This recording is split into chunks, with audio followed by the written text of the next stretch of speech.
তো আসসালামু আলাইকুম ভাই ও ভাইরা। তো এখন আমি এমন একটা জঙ্গলে যাইতেছি, সেই জঙ্গল নিয়ে অনেক ধরনের কথাবার্তা আছে। দেখতেই পারতেছেন বাঁশ নিয়ে যাইতে হইতেছে আমার, মানে বাঁশ নিয়ে যেতে হচ্ছে আমার। এই জঙ্গলের ভিতর দিয়ে সামনে একটা বাসা আছে, আর এই যে এই সাইডে একটা বাসা আছে। সো এখানে নানা ধরনের ভূত প্রেত বা জিন এসব যাবতীয় ঘটনা ঘটছে, মানে অনেক আগে। তো আমি ভাবছি জঙ্গলে যাবো আর কি। তো সামনে বাসাটা আছে, যাওয়ার আগে আমি এটা ভাবতেছিলাম মানে কি কি বলবো আর কি। তার আগে আমাকে এক আঙ্কেল বলতেছে এখানে না যাইতে। আমি বললাম কেন?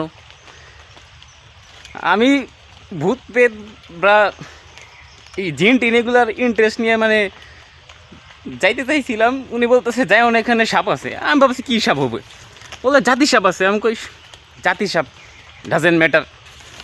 বলতেছে এখানে বলে কালামানিক আছে। তো আমি ভাবতেছি কালামানিক কী ভাই। তো উনি আমাকে যত দূরে এইটা বললো, এই জঙ্গলের ভিতরে, মানে এই জঙ্গলের অনেক ভিতরে বা আশপাশেই একটা সাপ থাকে। আমি বলছি ছোটোখাটো হইব, বেশি একটা বড় নাও হতে পারে। তো ওনার বর্ণনাতে যতটুকু বুঝলাম, সাপ না হলেও 6 ফিট বা 7 ফিটের মতো হবে ভাই। আর এটা চাপাবাজি না। তো এই কারণে ভাই ভাস নিয়ে যাইতে হইতেছে আমার। আসলে মরতে খুব ইচ্ছা। তো তো এমন এক জঙ্গল, এখানে কেউ থাকেও না ভাই। দেখতে ছোট লাগতেছে, কিন্তু যত ভিতরে যাবো আরও ধীরে ধীরে জঙ্গলটা বেশি দেখা যাচ্ছে। এই যে সামনে এই বাসাটা আছে, তো এখানে জিন বা ভূত বা এরকম ধরনের ঘটনা ঘটছে। আর এটা মিথ্যা কোনো কথা না, এরকম ঘটনা ঘটছে, সকলের কাছ থেকে শুনছি আমি। আর সামনে ওই সাইডেও একটা বাসা আছে, ওইখানেও অনেক ধরনের ঘটনা ঘটছে। মানে এক্সাম্পলে মানে ছোটোখাটোভাবে বুঝাই।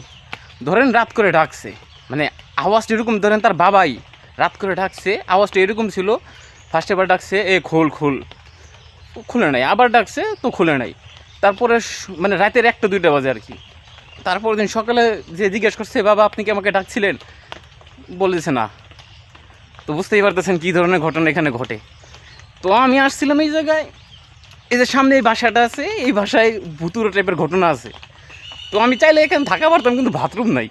আর একা একা থাকতাম না, কিন্তু এখন ভয় লাগতেছে। একে তো জিন প্রেমী এগুলো ছিল, তারপরে দেখে কালামানিক। যদি সাথে কেউ থাকতো ট্রাই করা যাইতো। তো আমি আর ভিতরে যাইতে চাইতেছি না, কারণ জিন ট্রেন এগুলো আমার বন্ধুই লাগে। শাকচুন্নিদের সাথে আমি মেলামেশা করি, তো কালামানিকদের সাথে আমার কোনো মেলামেশা নাই। হ্যাঁ, কালনাগিনী হলে একটা আলাদা কথা ছিল। এই যে এটাই সেই বাসা। আমি গতকালকে ওইটা নিয়ে একটু ভিডিও করছিলাম। আর ওই সাইডেও আছে। তো এই মুহূর্তে ভাই জঙ্গলের ভিতরে দিয়ে আছি, জঙ্গলটা পুরো অস্থির। তো ভাই এখানে ভাই অনেক ধরনের ভুতুড়ো টাইপের ঘটনা আছে। তো আমার ইন্টারেস্টটা একটু এই কারণে একটু বেশি। আমার মন চাইতেছে এই ভাষাটার ভিতরে আজকে থাকি, কিন্তু সমস্যা হলো বাথরুম নাই। না হলে ব্যবস্থা করা যাইতো। ভাবেন একা একা এমন একটা জায়গায় আছি, যে জায়গায় জিন প্রেত বা ভুতুরে টাইপের ঘটনা ঘটছে। এরকম অ্যাডভেঞ্চার কোন জায়গায় পাওয়া যাবে ভাই? ওই তো কিছু আঘাত করবে, কিন্তু ওরে কেউ মারে না, ওইটা না পাহারা দেয়। ওই এলাকা দেয় না, ওই যে ওই মেয়ে বাড়ির সাপের নাম দিছে কালামানিক। কালাই। আমার এলাকার মুরব্বী, ওই যে মুরব্বী দিছে কালামানি, ওই যে ডাল কাঠ সাথে এই মুরব্বী দিছে। উনি প্রথমে দেখছিল সাপ, উনি দেখছে, আমাকে প্রায় জনে দেখছে, এই এলাকায় অনেক মানুষই দেখছে। মানে একটা না দুইটা? একটাই। আর ছোট তো অভাব নাই, কিন্তু ওই একটাই জাতি সাপ আছে তার মানে এই জায়গায়। ওইটাই জাতি সাপ। আমি জানি না, আর বেশি ভিডিও নাই করি। আমার সম্বল এখনো বিয়ে করি নাই।